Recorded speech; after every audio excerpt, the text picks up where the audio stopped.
பரமாத்மா, ஆத்மா, ஆத்மாவினுடைய தேகம் பரமாத்மான்னு சொல்றீங்க. ஆனா, எனக்கு இந்த உலகம் துன்பமயமானது அப்படின்னு சொல்லி நம்ம படிச்சிருக்கோம் இல்லையா இப்ப?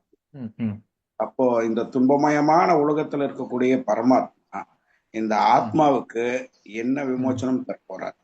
அதனுடைய ம், பிரதிபலன் என்ன? ம். ஓகே. இந்த உலகம் துன்பமயமானது அப்படிங்கிறது கிருஷ்ணர் பகவத்கீதையில சொல்றாரு. அதே சமயத்துல இந்த துன்பமயமான உலகத்தை நீங்க இன்பமயமா மாற்றுவதற்கான வழிமுறையும் சொல்லிக் கொடுக்கிறார்.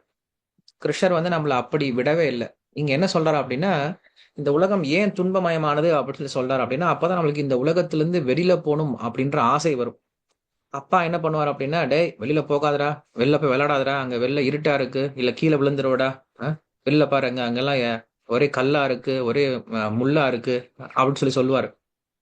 சோ அதுக்கு காரணம் என்ன அப்படின்னா, அப்பாவுக்கு ஆசை எப்படியாவது அந்த பையன உள்ள கூட்டிட்டு வரணும் அப்படிங்கிறது ஆசை. உள்ள வீட்ல பாதுகாப்பா அவனுக்கு சாப்பாடு குடுக்கணும் அப்படின்றது ஆசையே தவிர, வெளியில அவன பயப்படுத்தணும் அப்படின்ற எண்ணம்லாம் கிடையாது.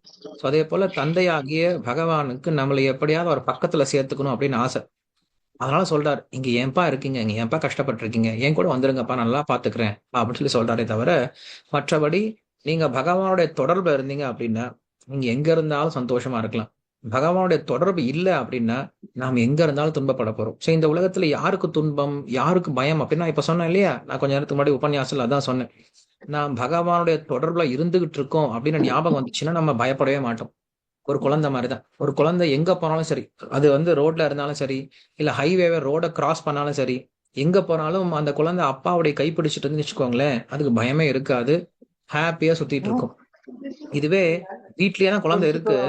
ஆனா அப்பா, அம்மா இல்லன்னு வச்சுக்கோங்களேன், அந்த குழந்தை பயப்பட ஆரம்பிச்சிடும்.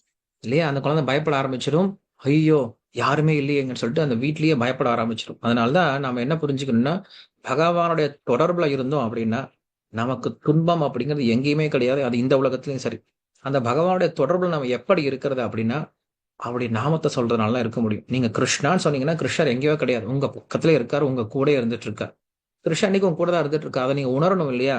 அதை உணர்வதற்கான வழி தான் இந்த நாம சங்கீர்த்தனம் அப்படிங்கிறது. அதனால யார் ஒருத்தர் இந்த நாம சங்கீர்த்தனத்த பண்ணிட்டு இருக்காங்களோ, சோ அவங்க பக்கத்திலேயே பகவானுக்கு பக்கத்திலேயே இருக்காங்க. எந்த விதமான பயமும் இல்லாம இந்த உலகத்துல வாழ முடியும். அவங்களுக்கு துன்பம், இந்த உலக துன்பம் ஒட்டவே ஒட்டாது. உலக துன்பமா இருந்தாலுமே கூட அவங்களுக்கு இந்த உலக துன்பம் அப்படிங்கிறது ஒட்டாது அப்படிங்கிறது தான் விஷயம்.